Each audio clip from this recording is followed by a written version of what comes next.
కేసీఆర్ రాష్ట్రాన్ని భ్రష్టు పట్టించుండు అప్పుల పాలు చేసిండని మాట్లాడుతున్నారు కదా. వీళ్ళేం చేస్తారు ఇవాళ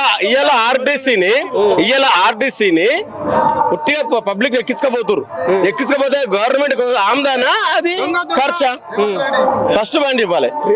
ఇంకోటి 50 రూపాయల ఛార్జ్ ఉన్నది, నువ్వు 30 రూపాయలు తీసుకో, 20 రూపాయలు తక్కువ తీసుకో, తప్పులేదు.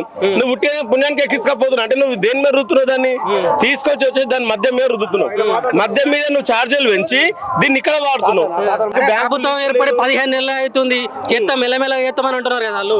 ఎవరు చెప్పారు టర్మ్? 100 రోజుల టర్మ్ అని చెప్పారు. మేము అడిగినామా? ఈవెన్ రైతులు అడిగిరా, ఈవెన్ ప్రభుత్వం అడిగినా, ఇంకోరు అడిగిరు. చేస్తాన్నది మీరు. ఆ యొక్క ఉద్దేశంతో 100 రోజులు చేస్తామన్నది మీరు. మీకు శాత కానప్పుడు ఎందుకు ఇవ్వాలి? పబ్లిక్ అయితే అడగలేదు కదా. నువ్వు ఎన్ని రోజులు చేస్తున్నావు, నేను నిన్ను అడుగుతా తప్పు. నువ్వే చెప్పిన 100 రోజులు నేను చేస్తాను కానప్పుడు దిగిపో. నీకు శాత కానప్పుడు ఊకోబా. అంటే మార్పు కావాలని చెప్పారు. మార్పు మంచిగా ఉందా మరి కాంగ్రెస్ పార్టీ? మార్పు ఇది మా జీవితాలకు మేము తెచ్చుకున్న మార్పు. ఇది మంచి గురించి మార్పు వస్తున్న ఉద్దేశం మాకుండే. మా మీదకి ఇట్లా ఈ విధంగా వస్తుంది, మేము పబ్లిక్ నాశనం అయితే ఉద్దేశంతో మేము అనుకోలే.